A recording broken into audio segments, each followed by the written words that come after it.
Okay, athlete Warmy, let's go. We are going to start off with a rollout section for about 3 to 5 minutes. You'd pick 1 to 2 areas of focus. Take this time to really lock in mentally and prep for the workout. Be aware, be intentional with all this. We're going to pick between maybe the ankles and the feet, the hips, or the thoracic spine. These are 3 common areas that lead to a lot of issues where that lack of mobility in one area might lead to pain in that area or somewhere else. But yeah, we got the feet and the ankles here. Sorry, you can start with the like a foot roll. I don't know if you saw it back there. It was rolling with the foot over the lacrosse ball. Not just rolling back and forth, but like flex those feet, get into some of those painful nooks and crannies. You can get to the calf, get to the soleus, which is the lower part of the calf, maybe the shins. All this is great if you're about to squat.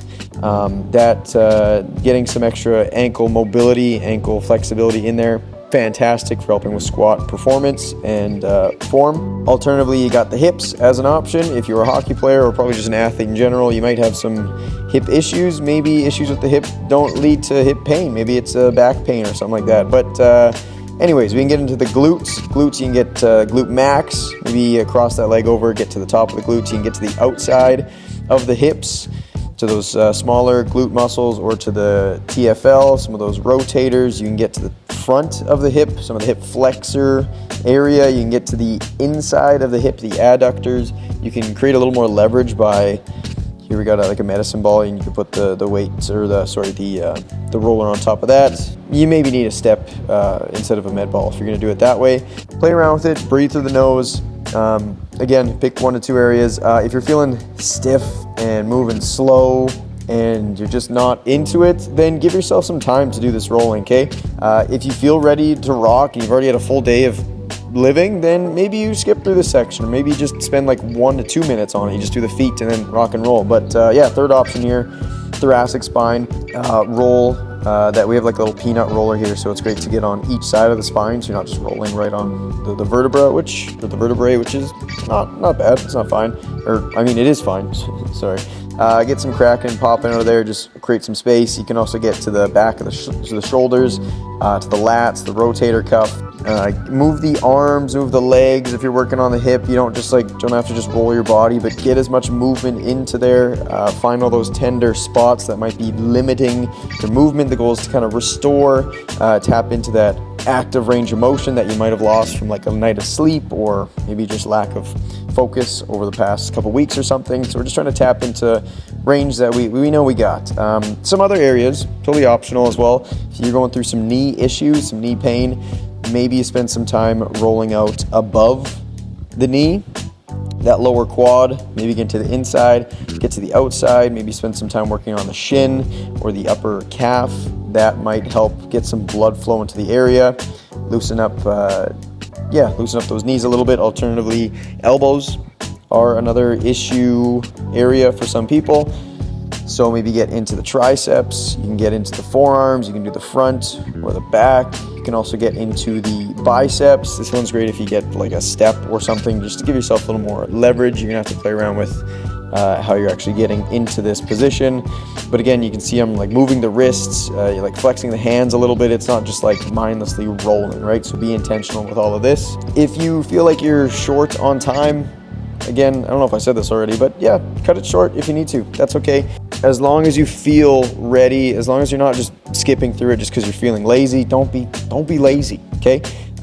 All of this stuff throughout this whole warm-up is done, it's designed with like a purpose in mind. So if you just skip through it because you want to, then you're missing the point. You're missing some stuff. Another area you might have some like a pec issue. So get to the front of the pec, top of the biceps. Yeah, rock and roll. Okay, next section here we have some light stretching, starting off with some hip and thoracic spine openers. A couple movements you can do within this half kneeling position. One is you shift forward, you kind of shift your weight around a little bit side to side. We're focusing on the hip flexors, so front of the hip. Lift that back knee up in the air, flex the glute of that back leg. Then you can shift your weight back and we'll get the hammies stretching. Here we're going to open up the thoracic spine. So outside arm reaching up, The goal is to not just use the shoulders, but really try and open up through that mid back. So while you're doing it, I like to start with my elbow first and then look up, really try and look behind me, pull that elbow behind me, take a big breath of air in at the top, hold that, try and expand, and then exhale, and then maybe try and reach a little bit farther. This is a little bit sped up, so take your time with it. On this right here, that hip flexor stretch, lift that back knee up. Think of like pushing into the floor as well, like contract all those muscles in the hips. And on that straight leg one, think of flexing your quad, pull your toes back. So it's not just a passive stretch, but really think of just kind of getting all those areas online. This is not stuff you do to enhance mobility or flexibility necessarily, but we're just trying to tap into the ranges that we should typically have once we're warmed up. Another option here, again, you don't have to do all these moves. These are different moves that you can mix up each session to keep it fresh, but we have some like this warrior pose here. So back foot is turned out, forward facing, front foot facing perpendicularly. We got trigonometry. Is that trigonometry? I don't know. Anyways, keeping the arms straight, tilting forward, tilting back, take big breaths, lots of control. Here we're getting in a little more thoracic spine mobility, not trying to overcompensate with the hips too much. The hand behind the head is pretty humbling.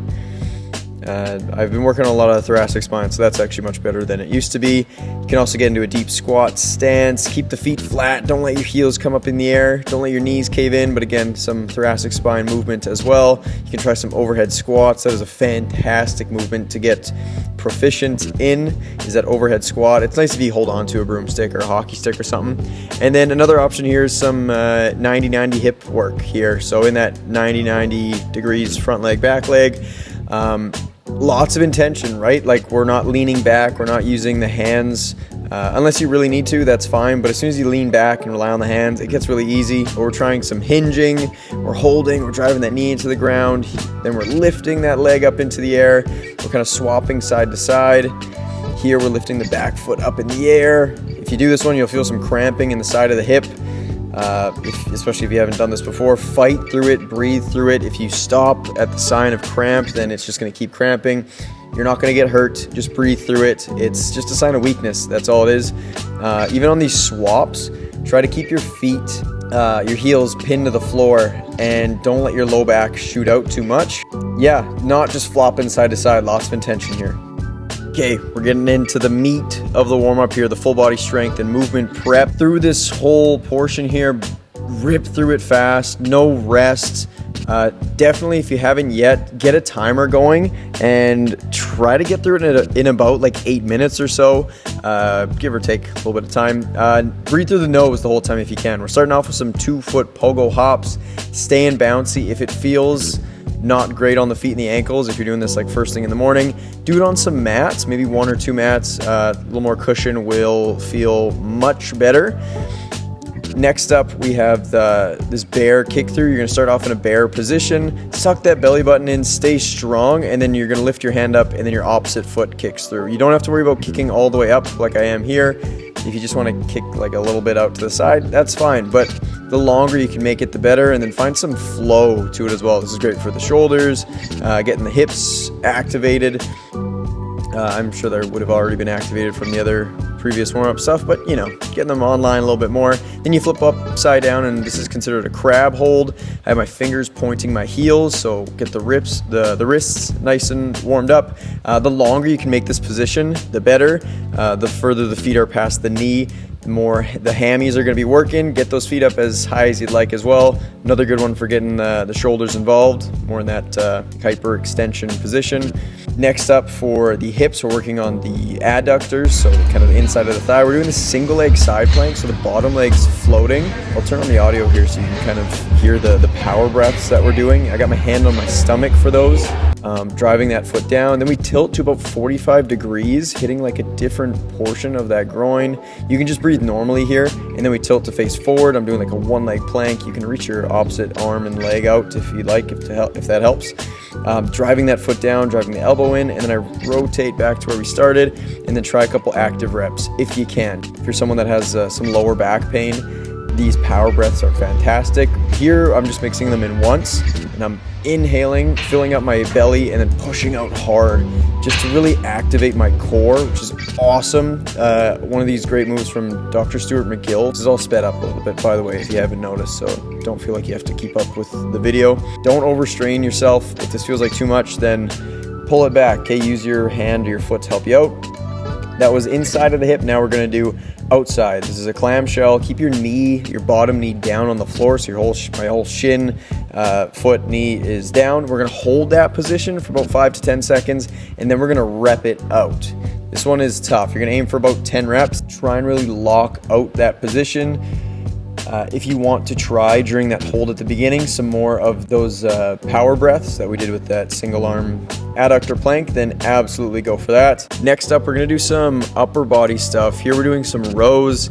If you got some bands, you can just wrap around something sturdy. If you have like a TRX and you can do some body weight rows, awesome. The goal is anywhere from like 30 to 50 reps, but every 5 to 10 reps, hit some different angles. If you're using the bands, try some like heavy one arm rows, but here I kind of started neutral, then started going wide. Now I'm kind of working my way overhead. This band's pretty tough, so I can't really pull it all the way in, but hit as many different, I'd say switch every like 5 to 10 reps. Here I'm going both handles in one hand. A lot more challenging, more like that strength prep. If you do not have access to the bands or a TRX, you can try this version here, just to get the rear shoulder, like the rear delts and all those mid-back muscles online as well.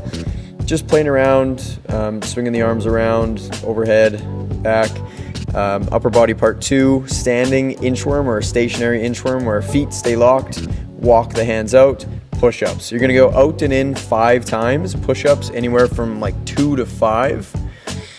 If you're good at push-ups, you can hit some different angles here. I'm kind of going out of the shot a little bit, but go wide, go offset, go tight.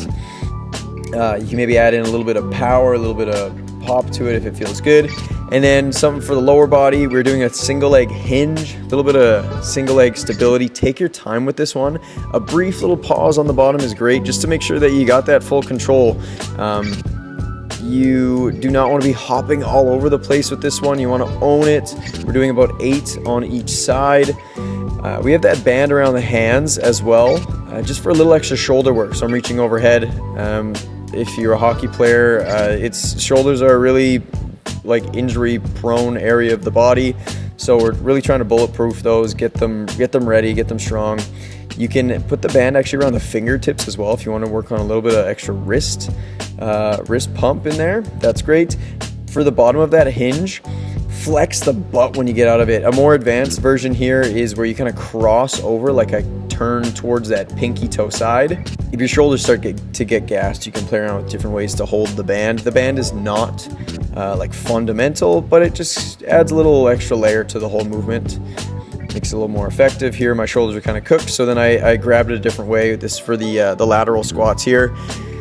Keep that flat, that working leg foot flat on the floor. My heels are not coming off. I'll show you some different angles here, but I step out. I let my knee kind of push out towards my pinky toe side so my knee does not cave in.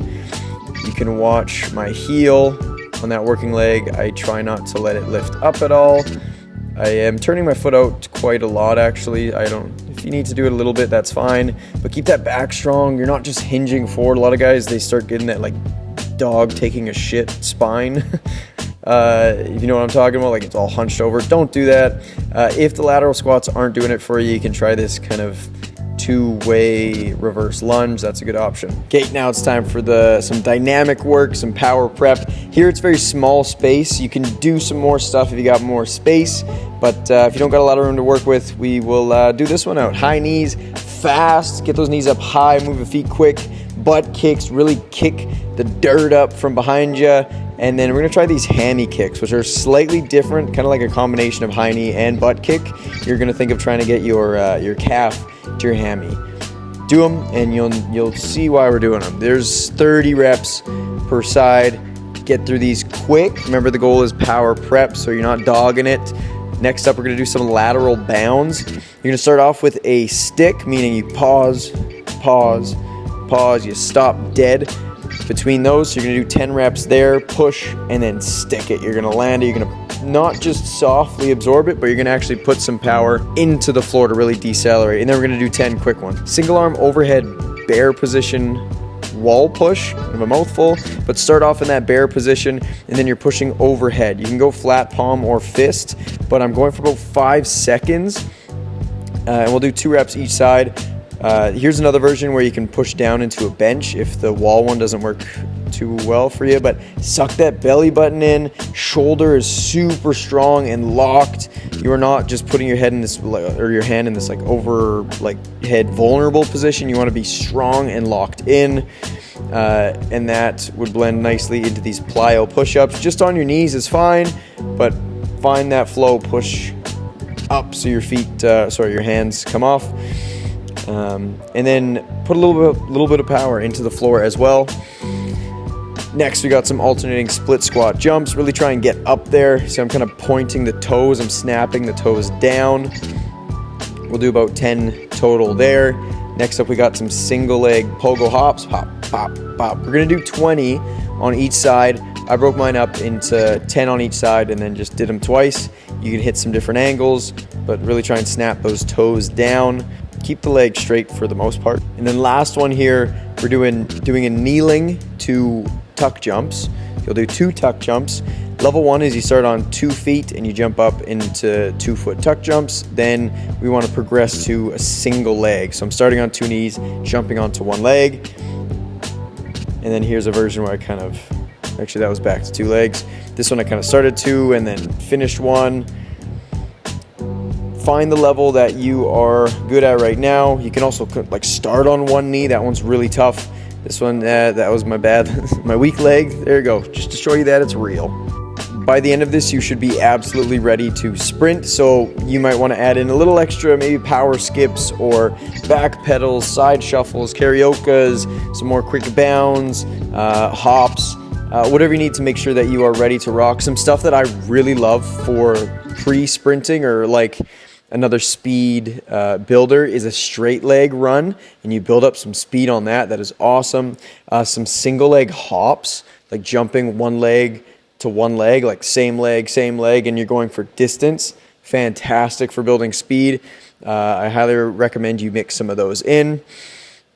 You should not be sprinting full effort until you feel ready to sprint full effort. So do whatever you need to get you there. Last couple pieces that I think are some important pieces of info. Set a timer for this warm up so you don't dilly-dally.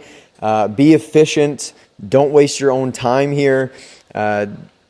Like within 10 to 15 minutes, you should be breaking a sweat and ready to sprint fast and lift heavy. You should be ready to go to war by the end of this warm-up. For your information, there is not one way to warm up. There's tons of options out there. If you see stuff online, you could try it. Absolutely mix stuff in, find some different variations. But before you get creative, you have to kind of master the box before you start thinking outside of it. So get this warm-up down pat, and then you could play around with it. Absolutely. There are some coaches out there that hate the idea of like training robots and you have this one specific warm-up, but sometimes it's easy to just save your mental energy and just have the same warm-up that you go through. But then absolutely, once you feel good with this and confident, then mix in some other stuff. Keep it fresh. You can add in some games, some challenges, some Instagram exercises if you're working out with a buddy. Compete a little bit. You can play a little bit of spike ball. That's fantastic. But you just can't do it all the time, you know? Yeah. Have a fantastic workout. Keep ripping.